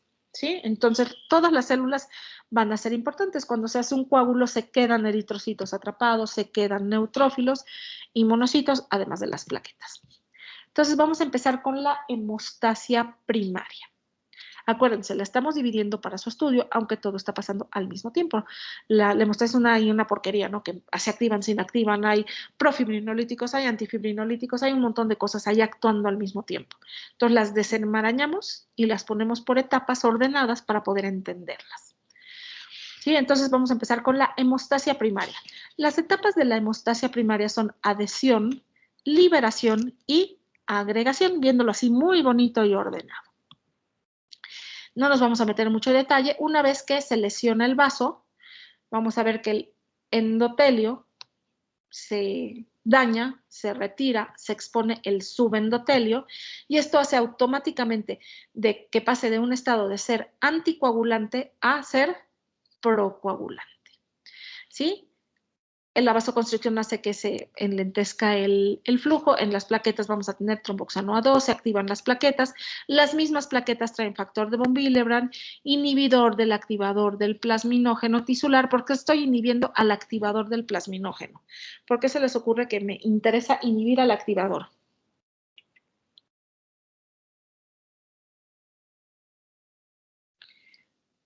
¿Qué pasa Porque va a impedir la formación del coágulo. Exactamente. La plasmina se encarga de recortar a la fibrina. Entonces, apenas está formando mi fibrina y la plasmina la recorta, obviamente eso va a causar hemorragias, ¿no? Va a estar el factor tisular, los factores de coagulación. Entonces, bueno, esta diapositiva es para decir, bueno, de ser anticoagulante, al haber una lesión vascular, automáticamente se convierte a procoagulante. ¿Sí? Las plaquetas se ven sencillas, ¿no? Dices, ay, es un pedazo de citoplasma ahí flotando en la sangre. Pero fíjense qué complejas son. Está la membrana celular, el sistema canalicular. Necesito que la misma plaqueta cuando se activa, primero como que se aplasta y luego saca pseudópodos para poder degranular. Una de las cosas más importantes que contiene son los gránulos. Hay 3 tipos de gránulos. Gránulos alfa, gránulos densos y lisosomas. ¿Sí? Entonces, aquí está, en la A es una plaqueta en estado inactivo, la B es cuando se empieza a activar, se aplana porque está haciendo que sus microtúbulos como que se ordenen, después empieza a sacar pseudópodos, por medio de los pseudópodos va a degranular y finalmente pues ya no queda nada de la plaqueta, ¿no? Ahí está en la foto. Entonces, gránulos muy importantes, los gránulos alfa van a tener 3 tipos de sustancias, moduladores de la proliferación celular, proteínas adhesivas y factores de coagulación como tal. Entonces, dentro de los moduladores de la proliferación, uno de los más importantes va a ser el factor de crecimiento derivado de las plaquetas, del cual acabamos de hablar, ¿se acuerdan en la mielofibrosis? Aquí lo que se utiliza, es para la reparación vascular. Activa fibroblastos, activa la reparación. Igual que la trombospondina, el factor 4 plaquetario que neutraliza la heparina y la beta-tromboglobulina. Todo esto es para reparar al vaso. Trae también factor de von Willebrand, la plaqueta trae fibrinógeno, trae fibronectina y trae trombospondina. Todas estas son para mejorar la adhesión y la agregación. Y finalmente trae factores de coagulación, el factor 5, que ahorita lo vamos a ver, que es un cofactor, el inhibidor del activador del plasminógeno, que va a inhibir la fibrinolisis, el cininógeno de alto peso molecular, nuevamente fibrinógeno y proteína S. La proteína S es un anticoagulante. Ahorita vamos a ver todo. Todo eso va a actuar en algún momento durante la coagulación. Los gránulos densos son más sencillos, traen ADP para la agregación y la vasoconstricción, ATP, serotonina y calcio. El calcio es muy importante para ensamblar todos algunas reacciones de la coagulación, sobre todo vamos a ver los complejos. Ahorita lo vamos a ver. Y finalmente, así en su membrana, vamos a ver las glucoproteínas, ¿no? La glucoproteína 1A, la 1B9, la 2B, 3A y la 4, ¿no? Que también son para la adhesión y la agregación. Así como la plaqueta tiene que tener sus antenitas para poder pegarse y para poder hacer agregación y adhesión, el endotelio, más bien el subendotelio, porque ya el endotelio se dañó, tiene que tener colágeno, factor de von Willebrand, fibronectina, trombospondina, microfibrilas y laminina. Todo esto para poder que la plaqueta se pueda anclar al subendotelio y tapar la lesión. Y bueno, aquí tenemos, ¿qué pasa si yo le doy aspirina a alguien? ¿Inhibo esto Pues o no? es una anticoagulante. Se inhibe la agregación plaquetaria. Exactamente. ¿Por qué? Porque ya no se puede dar toda esta reacción, todo lo que es ay, se me fue la palabra.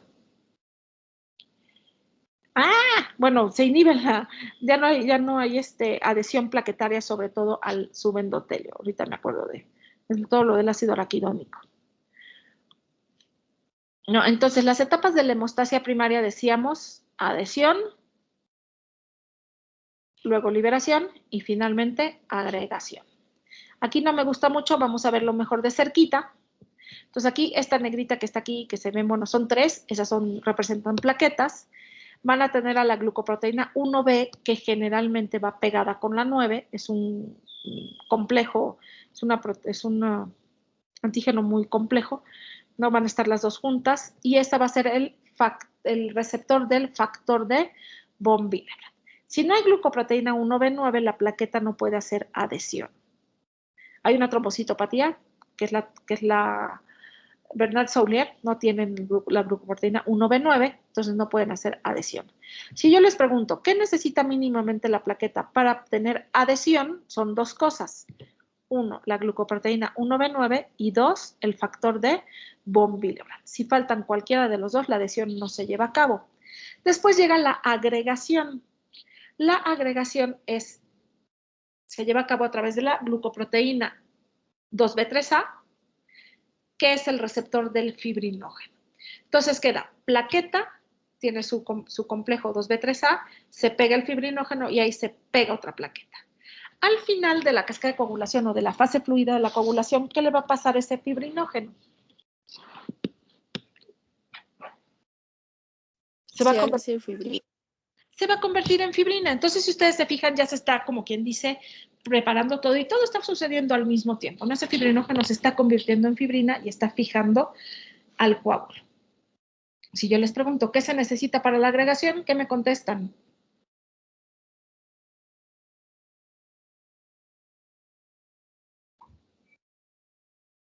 Ahí está. Díganme, ¿qué se necesita para la agregación?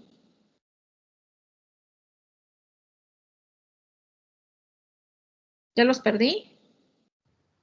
Pues uno de ellos es el complejo, ¿no? La glucoproteína 2B3A y el Fibrinógeno. ¿En qué situación podríamos quedarnos sin fibrinógeno?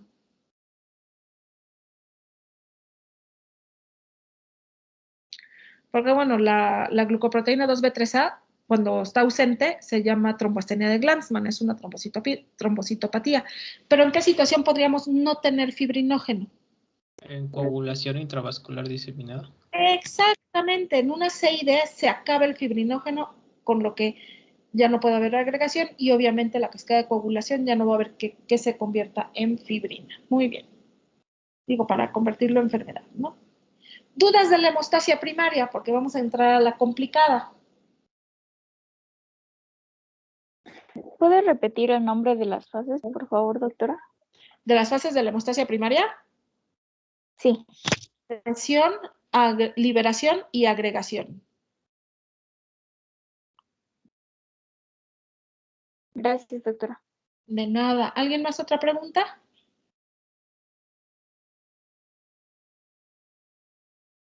Bueno, entonces vamos a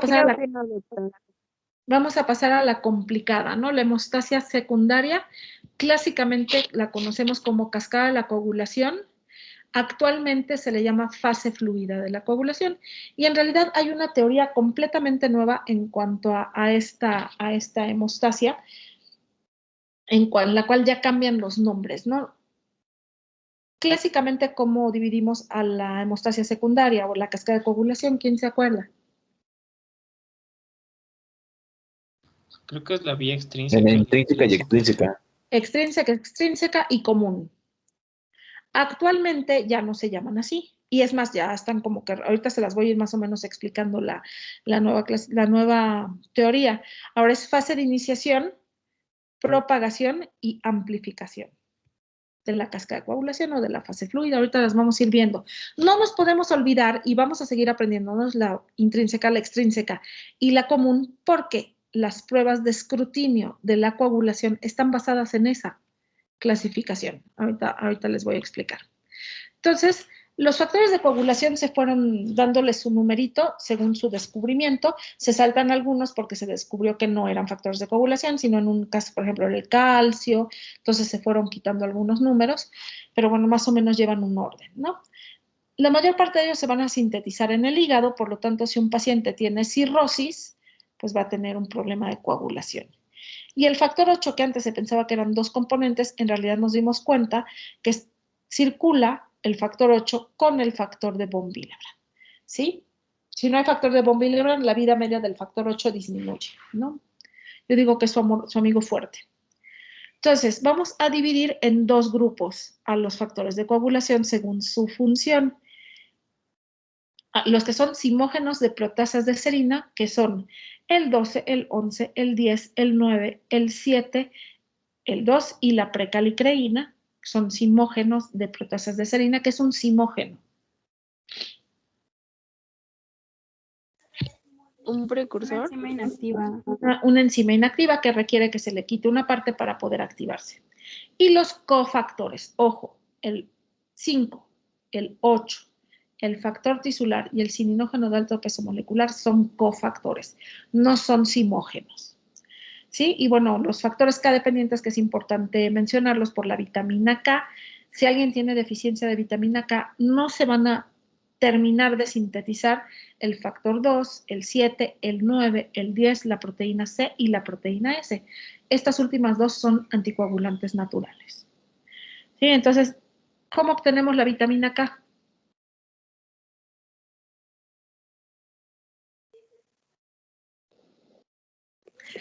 ¿Se han fijado que cuando nace un bebecito, por acá nace y viene la enfermera y le pone una inyección? ¿Qué le está poniendo?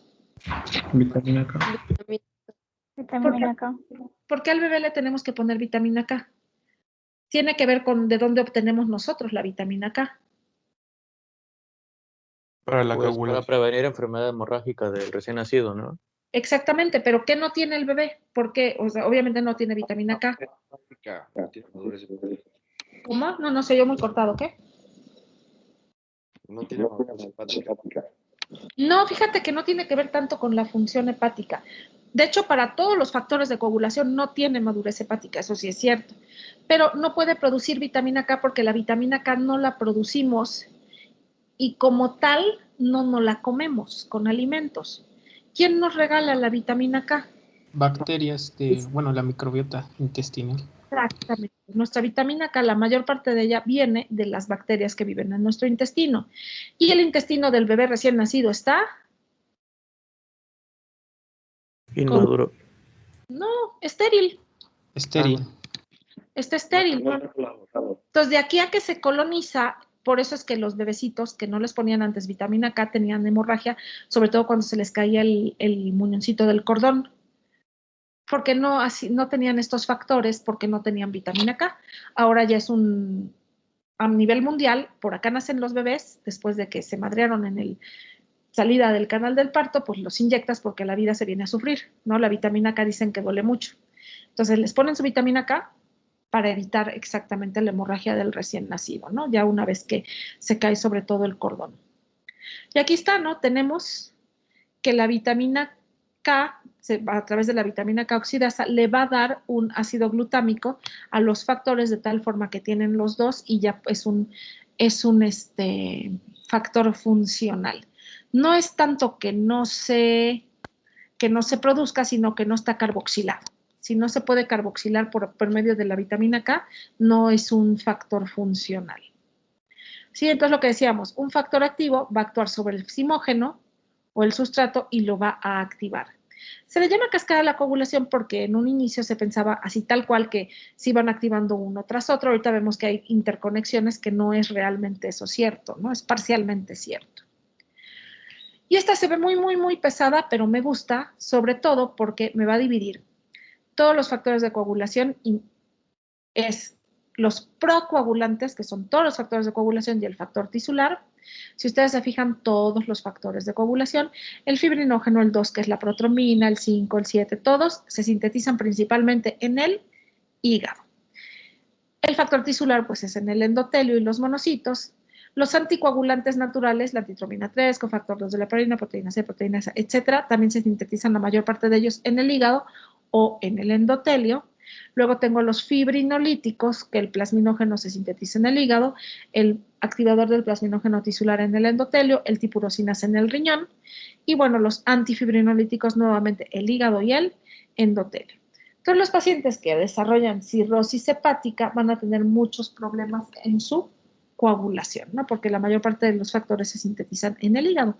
Ahorita vamos a ver su función, o sea, qué es lo que hace cada factor, ¿no? Entonces, vamos a abordar la cascada de la coagulación como ustedes ya la conocen, si así se las enseñaron, ¿no? Vía intrínseca, vía extrínseca, vía común, ¿sí o no?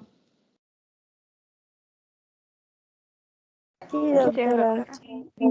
Vamos a abordarla así y les voy a ir diciendo qué partes ya no se llaman así.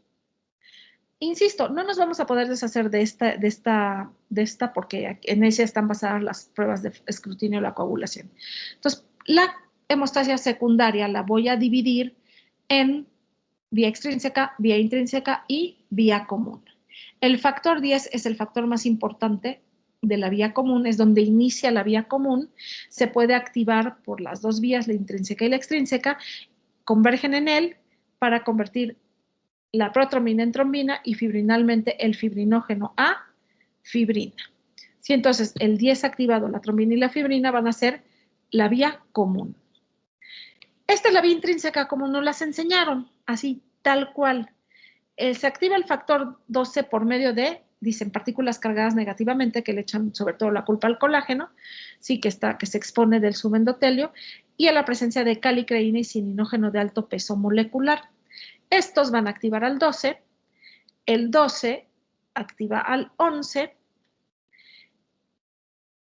el 11, si la vida fuera justa, tendría que activar al 10, pero no.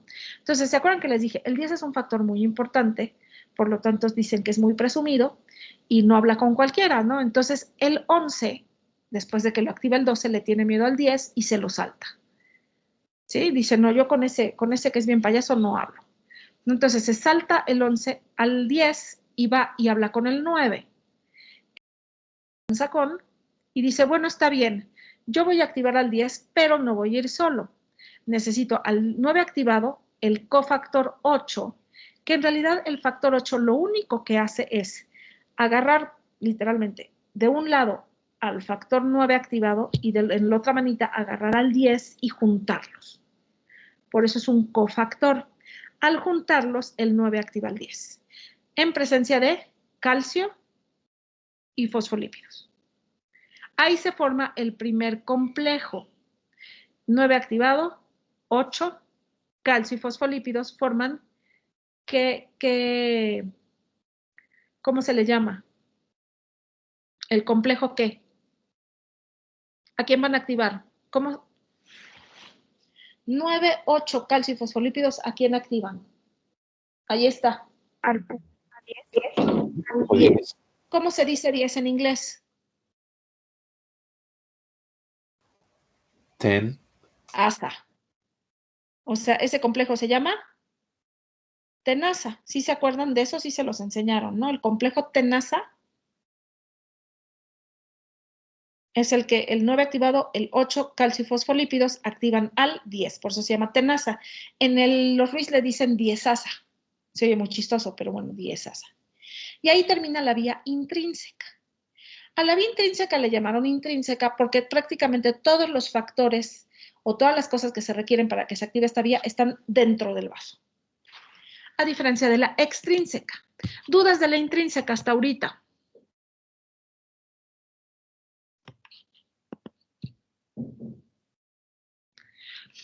¿Cuántos factores tiene ahí la intrínseca? Véanle. Es el 12, 1, el 11, 2, el 9, 3 y el 8, 4. ¿Cuántos son? 4. Acuérdense de eso. Cuando les pregunte, luego vamos a ver por qué. Pero la vía intrínseca tiene principalmente 4 factores. Tiene un poquito más, pero vamos a dejarlo en estos 4. Nuevamente, ¿dudas?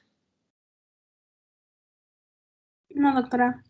¿No? Ok. Entonces vamos a pasar a la vía extrínseca. Aquí está. A mí me encanta la vía extrínseca. La vía extrínseca se expone el factor tisular que está en el subendotelio, aquí está abajo como un cuadrito, dice FT. El factor tisular activa al 7 y el 7 directamente va a activar al 10. ¿Sí? Entonces, ¿qué se necesita para que se active la vía extrínseca? Un factor tisular. Y el 7, son 2. Entonces, la intrínseca tiene 4, la extrínseca tiene 2. Hablando clásicamente de esta clasificación. Actualmente, a la vía extrínseca se le conoce como fase de iniciación. Hagan de cuenta que están parados frente a su estufa. Entonces, la quieren prender. ¿qué hacen? Si es una estufa que tenga chispeador, le abren al gas y le pican al chispeador y se da la flama, ¿sí o no? Sí. Si no, bueno, Sí. lo hacemos Sí. con un cepillo, con un encendedor, ¿no? Le abrimos al gas, le pegamos el fuego y ¡pum!, se prende. Se prende. Esa es la fase de iniciación. Se expone el factor tisular, se activa el 7 activa un poquito de 10.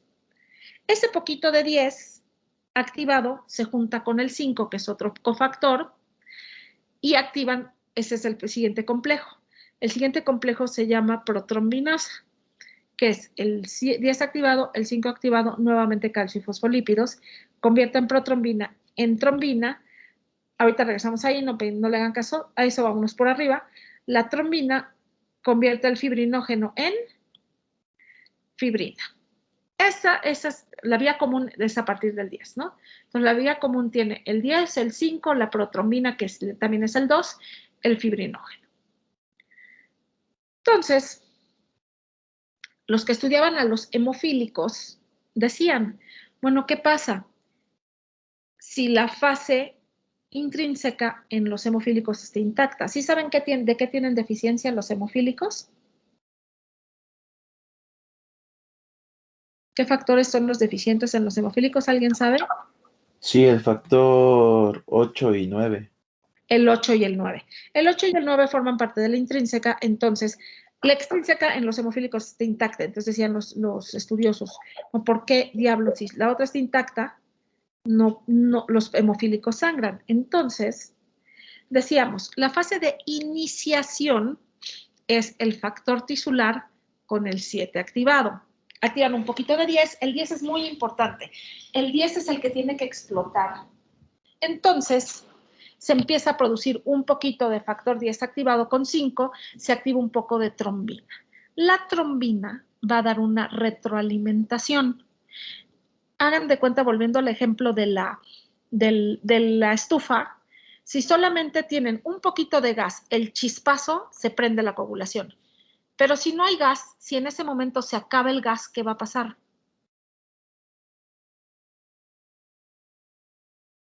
Pues se apaga. Se No va va a a prender. Pues ni va a prender. O sea, sí prende poquito gas. El poquito gas es el poquito del 10 que se está formando, activado por el 7. Entonces, hay un poquito de coagulación, pero no, se acaba, se cae. Hagan de cuenta que la vía que inhibe al factor tisular actúa muy rápido. Entonces, se activa un poquito de 7, el factor tisular se expone, se activa un poquito de 7, se forma un poquito de 10, empieza la coagulación, pero necesita la retroalimentación. Porque esa vía se va a apagar muy rápidamente, por eso es que sangran los hemofílicos. No es suficiente para que se sostenga, para que se propague la coagulación. Entonces, ¿qué pasa? Se forma un poquito de trombina. La trombina va a activar directamente al 11. Y el 11 activado sabemos que activa al 9 junto con el 8, calcio y fosfolípido, van a activar más 10. Entonces se empieza a dar la propagación. ¿Sí? Esta activada del 11 es la propagación. Y conforme más se activa el 11, más se activa el 9, el 8, hay más 10. Nuevamente, al haber más 10, hay más trombina, ya se da la amplificación. ¿Sí me explico? Entonces, la vía extrínseca la consideraríamos la que inicia y la vía intrínseca es la que propaga y amplifica y sostiene a la coagulación. ¿Sí?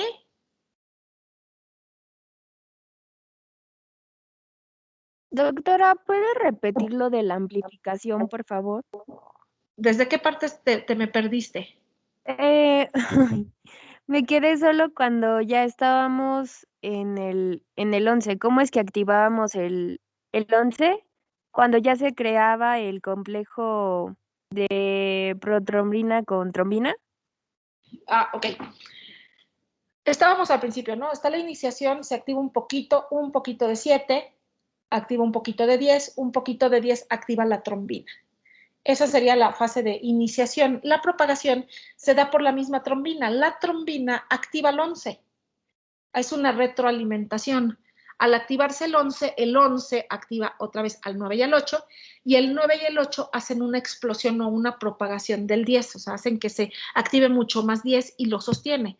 Entre más 10 se active, más trombina va a haber, y entre más trombina, más se amplifica la coagulación. ¿Sí me explicó?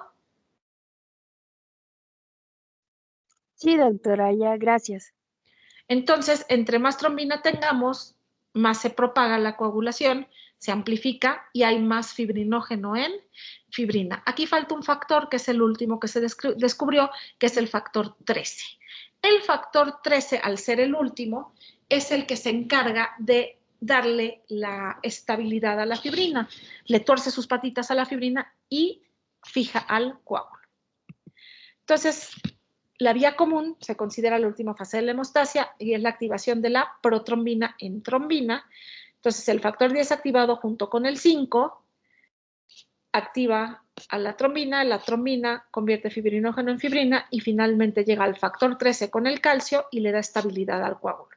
Si no hay 13, no hay estabilidad del coágulo y el coágulo se cae. Y los pacientes tienen sangrado. Aquí es lo mismo, no me gusta mucho porque se me hace muy confusa, me gusta más la otra, pero esta es la que viene en los Ruiz. ¿Sí? Entonces, si yo me regreso y esto sigue y sigue y sigue y sigue y sigue y sigue sucediendo, ¿qué va a pasar en ese vaso? Si nada lo detiene. Disminuye su Pues calibre. puede haber oclusión. Se puede hacer una trombosis, exactamente, se tapa el vaso. Entonces, nosotros tenemos mecanismos que van a detener esto. Bueno, esto ya lo habíamos mencionado, la retroalimentación positiva que se da sobre todo por el 10 activado que activa trombina y los cofactores que sería el 8 y el 5 van a dar la retroalimentación positiva, lo que les dije que era la propagación y la amplificación. Pero ahora sí voy al control fisiológico. Lo que les decía, necesito que la coagulación o la hemostasia esté limitada al sitio de la lesión vascular. Entonces, el control de la coagulación se da por medio del flujo sanguíneo, la depuración hepática de los factores activados, pero sobre todo va a haber inhibidores bioquímicos o inhibición por retroalimentación y al final viene la fibrinólisis. Nuestros inhibidores bioquímicos, también conocidos como anticoagulantes naturales, son el cofactor 2 de la heparina, el inhibidor de la vía del factor tisular, la proteína C, la proteína S, y los menores son la alfa-2 macroglobulina, la alfa-1 antitripsina y el inactivador del C1. Estamos hablando del complemento. Los más importantes son los primeros, sobre todo la antitrombina 3, la proteína C, la proteína S y el inhibidor de la vía del factor tisular. Entonces aquí tenemos nuevamente, abajo se estaría la fase de iniciación, en medio la propagación y luego la amplificación. Entonces, si ustedes se fijan, aquí al lado, en las partes sanas del endotelio va a haber heparinoides. Los heparinoides van a activar a la antitrombina 3. Les aclaro, no hay antitrombina 2 ni 1, simplemente es antitrombina 3. Pero está padre porque la antitrombina 3 inhibe a 3. Como su nombre lo dice, antitrombina, ¿a quién va a inhibir? Principalmente. Pues a la trombina. Exactamente. Entonces, inhibe la trombina. ¿Quién está activando la trombina? ¿Qué factor está activando la trombina viendo este esquema? El 10. No. Sí, Entonces, ¿verdad? sí, claro, el 10, porque el 5 que está abajo es un cofactor. Entonces, el 10 en realidad es el que está activando a la trombina, de protrombina a trombina. ¿Y quién está activando al 10? Principalmente. Que da la propagación y la amplificación. El 7, ¿no? Bueno, el 7 está hasta abajo. Acuérdense que el 7 activa bien poquito. El 7 se activa y se inactiva muy rápido. El 7 es ¿El un... 11? El 11 lo está activando la trombina. ¿Y quién activa el 11? ¿A quién activa el 11 después de que está activo? Al 8. No precisamente. Acuérdense que el 8 es un cofactor. 8. El 8 ¿9? al 9. ¿El 9? En realidad el que da la propagación es el 9, exactamente. Entonces, ahí está. La antitrombina 3 inhibe a esos 3. A la trombina, al que está activando la trombina, que es el 10, y al que está activando el 10, que es el 9. En esta, el 5 y el 8 son cofactores. Entonces, la antitrombina 3, por un lado, para a la hemostasia así, ¿no?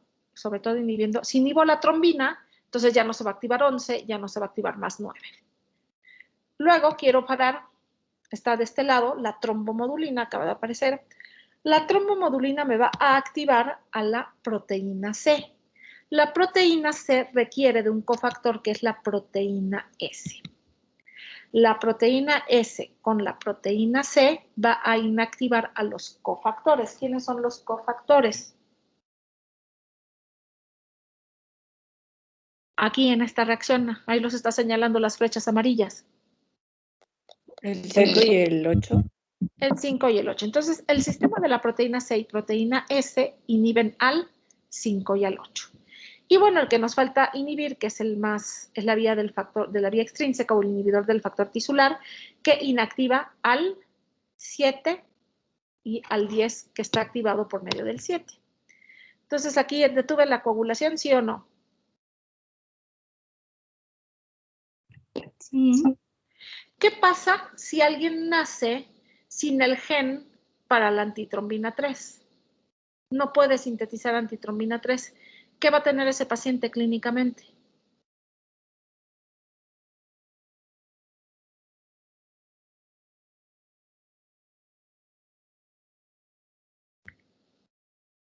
¿Qué se les ocurre si no hay quien detenga la trombina?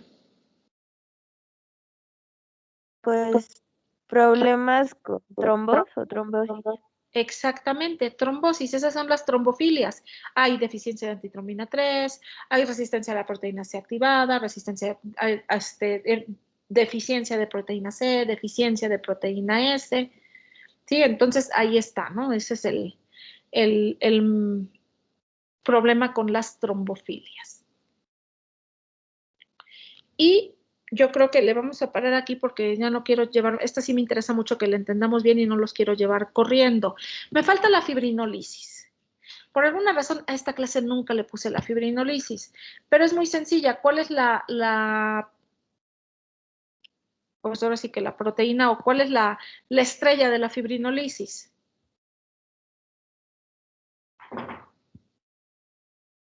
La fibrina. Bueno, esa es a la que van a atacar. ¿Quién destruye la fibrina?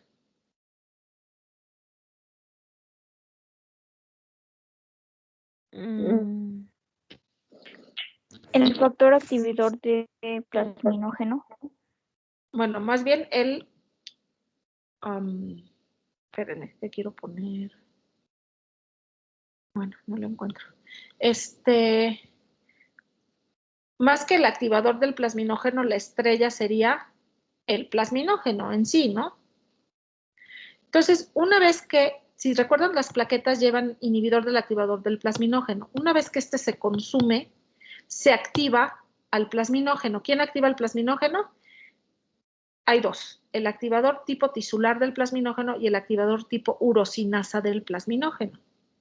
Esos activan al plasminógeno y lo convierten en plasmina. Y la plasmina es la que degrada a la fibrina en varios pedazos. El dímero D, hay muchos pedacitos de fibrina que se producen cuando se retira al coágulo. Entonces, en sí esa es la fibrinolisis. Una vez que se termina la coagulación, que se detuvo, se acaba el inhibidor del activador del plasminógeno, se activan los dos activadores, el plasminógeno se convierte en plasmina y la plasmina degrada la fibrina. ¿Sí? Algún día se lo voy a agregar a esta clase. Sí, doctora, gracias. ¿Dudas o preguntas?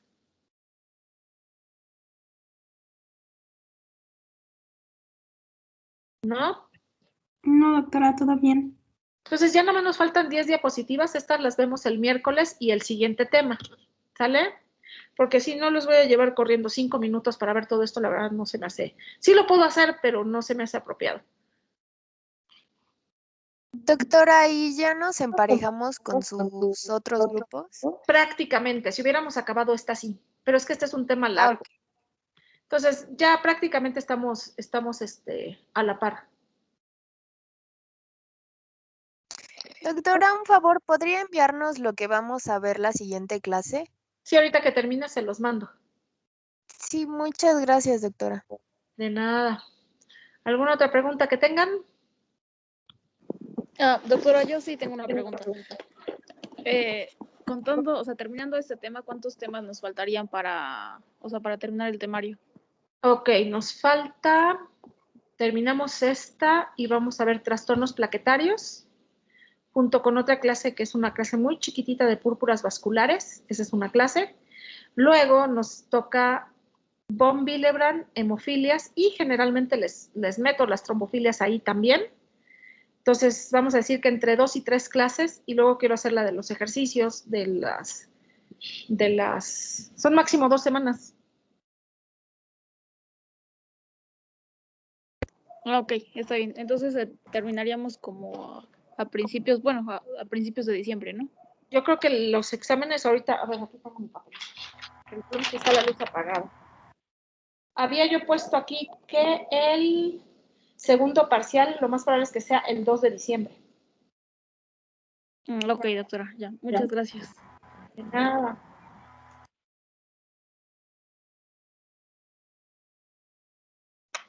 Ok, chicos, pues nos vemos entonces el miércoles. Sí, doctora, Hasta luego, gracias. doctora. Gracias. Gracias, doctora. De nada, bye.